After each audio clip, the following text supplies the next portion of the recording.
Bom dia, meus jovens. Estamos gravando aqui mais um vídeo da nossa unidade 1. É isso? Eu tenho para mim que é o sexto vídeo.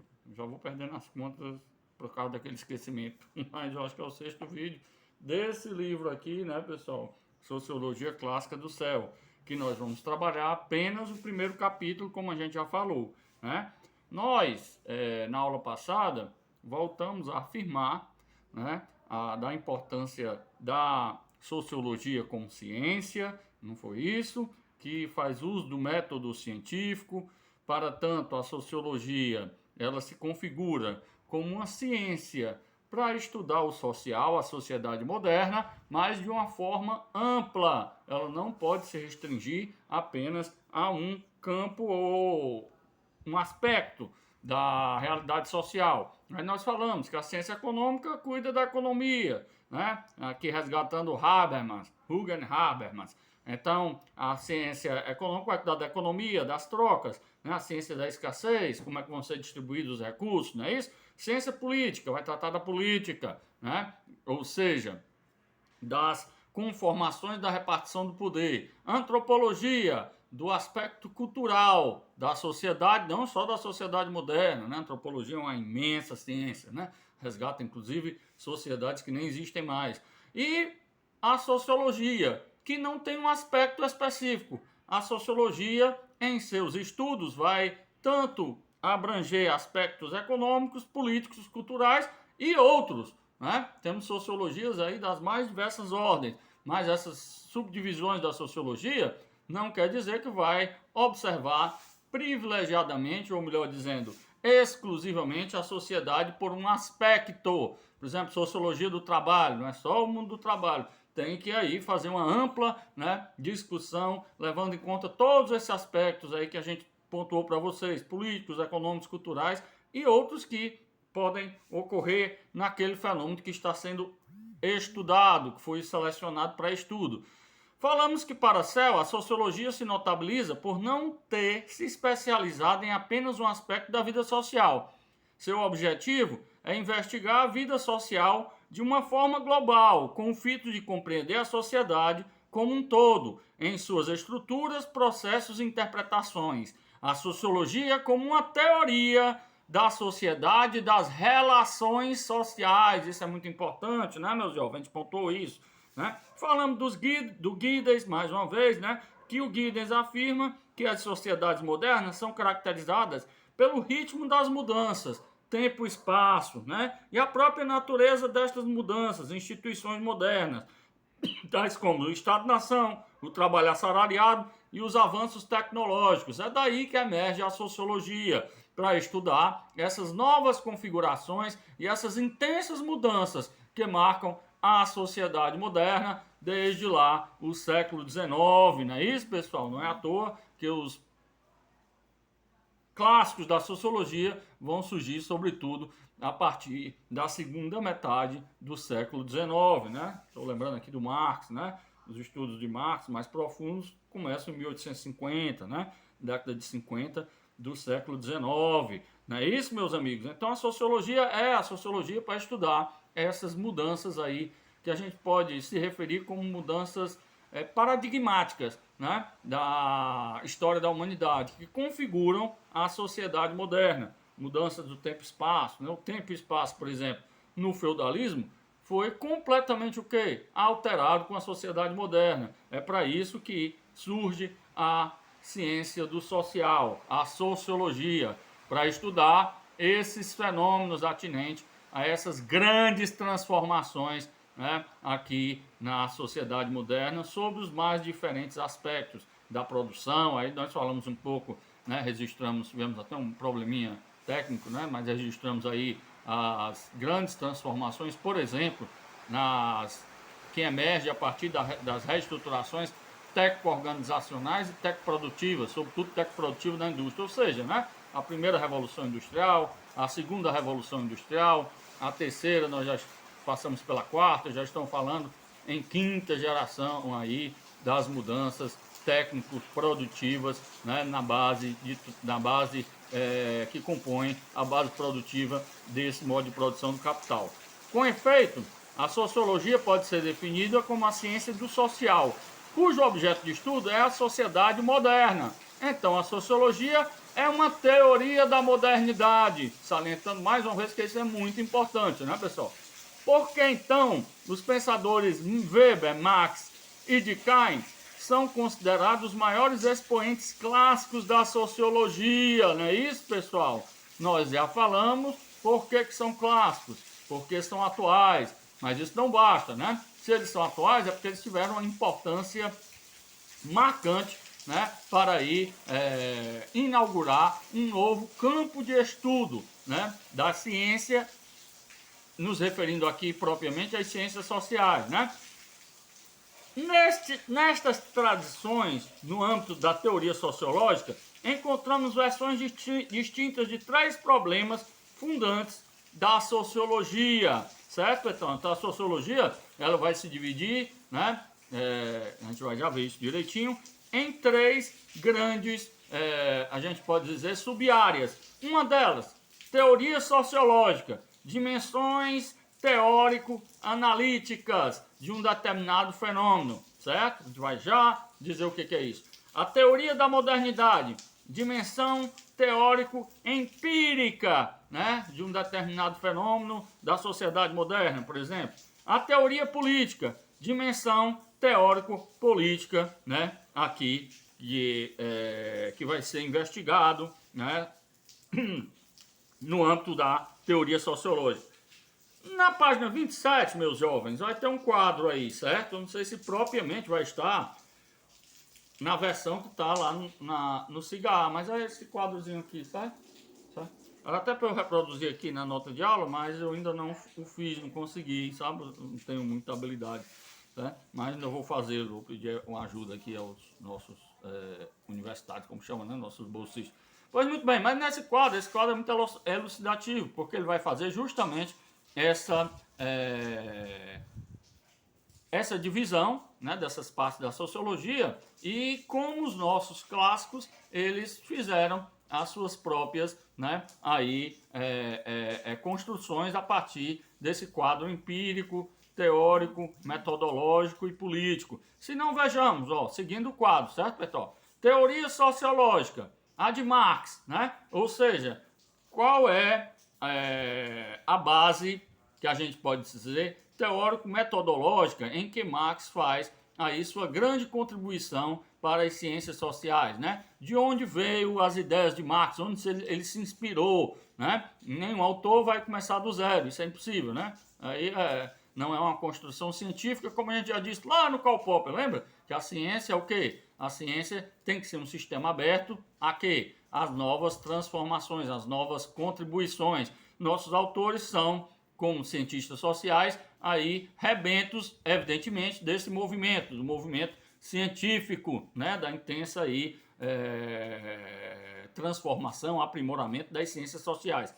No caso do nosso autor Marx, o método que ele vai utilizar é o método histórico dialético, né? O que é isso, né? Ele vai construir sua base teórica, né? A sua construção teórica a partir da inspiração nesse método histórico dialético, né? Materialismo histórico e materialismo dialético, né? Dizendo de outras palavras, de onde é que veio, né, a contribuição maior, quem inspirou o Marx? Vários autores, né? Já falamos aqui de Kant, mas sobretudo Marx, do ponto de vista filosófico, e aqui eu abro um parênteses, do meu ponto de vista, eu acho que o Marx, o grande Marx, né, o Marx filósofo, o Marx economista, eu acho ele menor do que o Marx filósofo, as obras de Marx de filosofia eu acho bem mais profundas, mas essa é a minha opinião, pessoal. Pois muito bem, meus jovens, mas o método histórico dialético, quem inspirou mesmo o Marx foi Hegel, né? Marx foi um grande aí, admirador das obras de Hegel,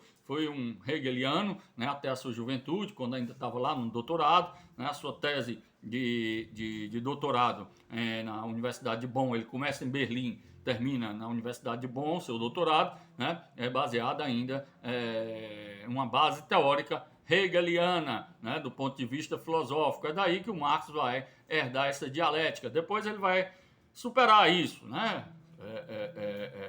O hegelianismo, né? Nas palavras dele, vai pôr Hegel de cabeça para baixo. O ponto fundamental em que Marx vai romper com Hegel é nas teses contra Feuerbach, onde vai ter lá, eu acho que é a 11ª tese, né? Não basta interpretar o mundo, tem de transformá-lo, né? Então Marx ele vai ser um grande aí, herdeiro da teoria hegeliana, mas vai dar uma outra conotação, né? Além de outros autores, né? A gente falou aí o autor que a gente pode conceder que foi a maior inspiração de Karl Marx. A teoria da modernidade. A teoria da modernidade, pessoal, é onde centra a atenção maior do autor.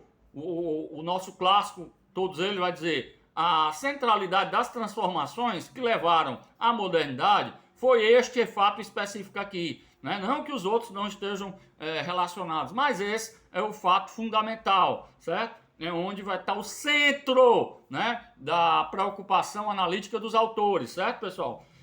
Segundo Marx, vai ser o modo de produção capitalista. A sua teoria da modernidade ela vai recair centralmente sobre o modo de produção capitalista. Né? Nisso ele vai tentar explicar, né, até as últimas consequências desse modo de produção capitalista, num livro que talvez seja o livro mais importante do Marx, que é o Capital. Infelizmente, uma obra inacabada, né? Mas aí tem várias contribuições de Marx no campo da economia política, que a gente vai um pouco se debruçar na segunda unidade da nossa disciplina. E a teoria política, que é a parte mais difícil de todos os nossos autores, né? Neofrágico, como fala, né? Por quê? Porque, pessoal, a teoria política é justamente onde os nossos autores eles vão apontar saídas para esse dilema da modernidade, para os seus problemas, certo? Segundo Marx, vai ser a revolução e o comunismo. Segundo a interpretação do nosso autor, né, o Carlos Eduardo Freire. Eu discordo um pouco disso aqui, né? Depois, quando a gente estudar o Marx, a gente vai aí demonstrar que Marx não é só revolução e comunismo, tem muito mais, né? Um autor muito mais rico do que só essas duas dimensões aqui, teórico-política. Mas é justamente as prescrições que os autores vão fazer, né, para que possa, de certa forma, né, aí incrementar a condição humana na Terra. Segundo o nosso autor, revolução e comunismo. E Durkheim, né? Qual é a teoria sociológica de Durkheim? De onde ele se inspira para construir o seu grande empreendimento teórico. Durkheim foi outro grande autor, né, nas ciências sociais, a gente vai estudá-lo, vocês vão ter a oportunidade de ver, pelo menos aí, sobrevoar a teoria do autor e captar sua importância, né? Esse é o nosso desiderato. A teoria sociológica do nosso amigo Durkheim é o método funcionalista, certo, pessoal? Baseado em quê? Sobretudo, ele vai se inspirar no positivismo, né? Método funcionalista, né? Com a sociedade como uma espécie de relógio, né? Que depende das partes, das interconexões dessas partes e que haja aí um dinamismo sincrônico, né? Para que a sociedade possa, de fato, alçar as suas mudanças de uma forma solidária, né? Nós vamos estudar tudo isso com Durkheim. Solidariedade social é uma categoria central na teoria sociológica durkheimiana. E a teoria da modernidade de Durkheim? De onde é que o Durkheim atribui que vieram as maiores transformações para alçar esse edifício da sociedade moderna? Divisão do trabalho social, inclusive ele tem um livro homônimo, foi dessa divisão do trabalho social que se conseguiu reerguer esse grande aí arcabouço que a gente chama hoje de sociedade moderna. E a teoria política de Durkheim? Quais são aí os apontamentos do autor que ele pode prescrever para uma sociedade que a gente pode captar mais solidária, nas palavras dele, né? Que possa aí resolver pelo menos parte dos problemas, minimizar as agruras da humanidade. Segundo ele, culto do indivíduo e as corporações. Nós vamos ter a oportunidade de explicar isso direitinho, né?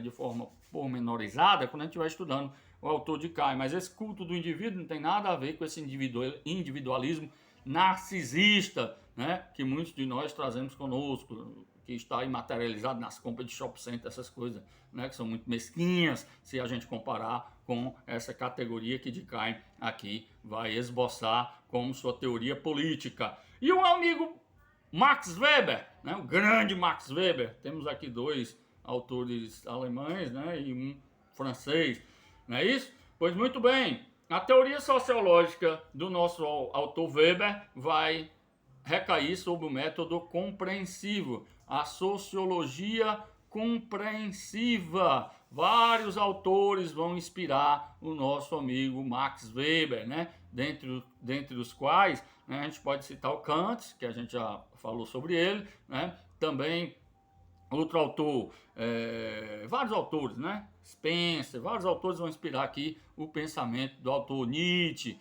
né? Vão estar presentes. Até o Karl Menger, né? Que vai ser um autor que é neoclássico da economia política, que vocês vão ter a oportunidade de estudar mais adiante, outro semestre, também vai inspirar aqui essa teoria, da teoria que a gente chama sociologia compreensiva de Max Weber, seu método compreensivo, né? E a teoria da modernidade do nosso autor? Ele vai dizer racionalismo da dominação do mundo. Onde é que centra, né, as atenções do autor? Que ele vai dizer, foi daqui que emergiu esse grande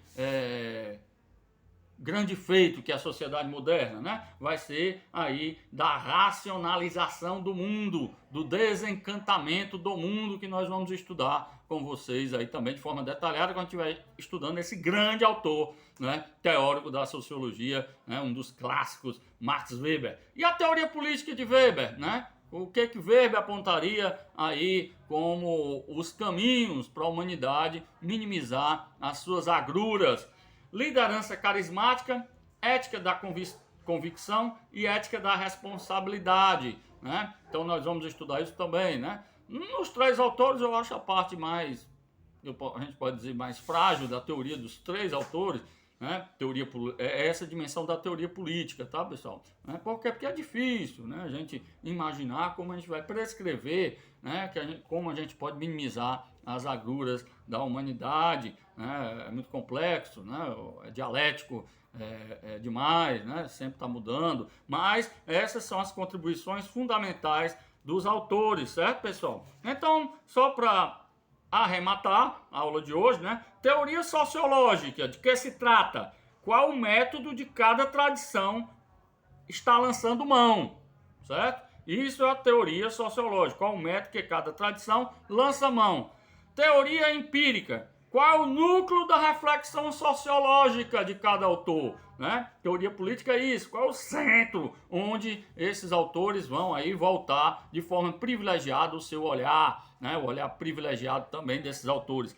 Teoria política, como diagnosticar os problemas e como apontar ações e alternativas. Como eu falei para vocês, é aí a parte mais frágil, mais difícil, melhor dizendo, né?